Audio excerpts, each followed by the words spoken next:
আসসালামু আলাইকুম ওয়া রাহমাতুল্লাহি ওয়া বারাকাতুহু نحمده ونصلي على رسوله الكريم أما بعد أعوذ بالله من الشيطان الرجيم بسم الله الرحمن الرحيم تعلموا القرآن والفرائض وعلموا الناس فإني محفوظ وقال النبي صلى الله عليه وسلم قل هل يستوي الذين يعلمون والذين لا يعلمون দিনের মুনাজাত মক্তব পক্ষ থেকে আয়োজিত মসজিদ প্রাঙ্গণে উপস্থিত সম্মানিত অতিথিগণ এবং আমার সামনে উপস্থিত বাংলার বিভিন্ন প্রান্ত থেকে আগত আমার দ্বীনি ভাইয়েরা সকলকে জানাই আন্তরিক সালাম ও শুভেচ্ছা। প্রিয় উপস্থিতিগণ, চারিদিক যখন অন্যায়, অবিচার, জুলুম, নির্যাতন, পাপাচার, অনাচার লাঞ্ছিত যখন গোটা সমাজ, মানুষ নিজেই নৈতিকতার উন্নতি যখন চরমভাবে ব্যর্থ, শিক্ষা ও সম্প্রদায়ের নানান কেন্দ্র ও আধুনিক শিক্ষার বিশ্ববিদ্যালয়গুলি যখন অপরাধ পরিচালনা রুখতে ব্যর্থ, ইহুদি খ্রিস্টান চক্রান্ত যখন কুরআন এবং ইলমে ফায়ের শিক্ষা থেকে উচ্চারিত জ্ঞানকে বিলুপ্ত করার লিপ্ত, এমন এক কঠিন সময়ে ইলমের গুরুত্বের আলোকপাত করা নিঃসন্দেহে অত্যন্ত গুরুত্বের দাবিদার। তাই এই সম্পর্কে কিঞ্চিত আলোচনা করার প্রয়াস করব ইনশাআল্লাহ।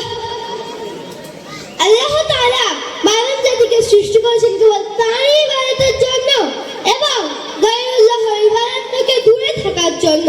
তাই মানব জাতির জন্য আবশ্যক হলো আল্লাহ তাআলার ইবাদত করা, তার একত্ববাদ ও একনিষ্ঠকে স্বীকার করা। এই আবশ্যকীয় প্রয়োজন পূরণ করার জন্য প্রত্যেকেই দ্বীনি শিক্ষা করা প্রয়োজন, কারণ একমাত্র এই জ্ঞানের মাধ্যমে হক ও বাতিলের মধ্যে পার্থক্য হতে পারে। কারণ আল্লাহ তাআলা কুরআনে কারীমের মধ্যে সূরা জুমার 9 নম্বর আয়াতের মধ্যে ঘোষণা করেছেন, কুল হাল ইয়াস্তাবিল্লাযীনা ইয়া'লামুনা ওয়াল্লাযীনা লা ইয়া'লামুন, অর্থাৎ জ্ঞানী ও অজ্ঞ কোনো সময় এক হতে পারে না। সম্মানিত শ্রোতা মণ্ডলী, উপরোক্ত আয়াতের মাধ্যমে আল্লাহ তাআলা ইলমওয়ালা এবং অজ্ঞদের মধ্যে পার্থক্য করেছেন, পাশাপাশি ইলমওয়ালাদের মর্যাদাও পরিষ্কার করে দিয়েছেন। সুতরাং বিশ্বনবী জগৎগুরু জনাবে মুহাম্মদ রাসূলুল্লাহ সাল্লাল্লাহু আলাইহি ওয়াসাল্লাম তিরমিজি শরীফের 2091 নম্বর হাদিসের মধ্যে ইরশাদ করেছেন, তাআল্লামুল কুরআনা ওয়াল ফারাইজা ওয়া'আল্লিমুন নাসা ফাইন্না মাগহুজ, অর্থাৎ তোমরা কুরআন এবং ইলমে ফারাইজ শিক্ষা করো, কেননা আমাকে উঠিয়ে নেওয়া হবে, আমি তোমাদের মধ্যে চিরকাল থাকবো না। হযরত মুআয বিন জাবাল রাদিয়াল্লাহু তাআলা আনহু ইলমের প্রকার এমন ভাবে বর্ণনা করেছেন, ইলম শেখা ইবাদত, ইলমের আলোচনা করা তাসবিহ করা নেয়, ইলম অন্বেষণ করা জিহাদ, আকদের শেখানো সত্তা, ইলম হককারদের শেখানো আল্লাহর নৈকট্য লাভের মাধ্যম, ইলম হালাল ও হারামের মধ্যে পার্থক্য করে, ইলম হককারদের মধ্যে ব্যবধান তৈরি করে, জান্নাতের রাস্তার জন্য রশনি, নির্জনের বধূ, বিনাশের সাথী, শত্রুদের মোকাবিলায় হাতিয়ার এবং অজ্ঞদের মোকাবিলায় নিরাপত্তা দেয়। ইলম অর্জনকারীদের জন্য আসমানে ফেরেশতা, জমিনে পশু পাখি এবং পানিতে মাছ দোয়া করে। কিন্তু বড় পরিতাপের বিষয়, আমরা নিজেরাও দ্বীনি শেখার জন্য প্রস্তুত নই এবং আমাদের ভবিষ্যৎ প্রজন্মদেরকেও শেখানোর জন্য প্রস্তুত নই।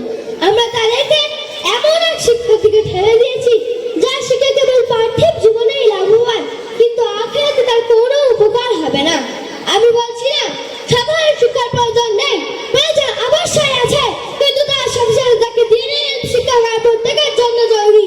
তবেই সে একজন সমৃদ্ধ মানুষ তৈরি হতে পারবে, রাসূলের আদর্শে আদর্শিত হতে পারবে, তার পিতামাতার কাছে তার পিতামাতার জন্য জান্নাতের কান্ডারি হতে পারবে, তাদের জান্নাতের পথকে সুগম করে দেবে,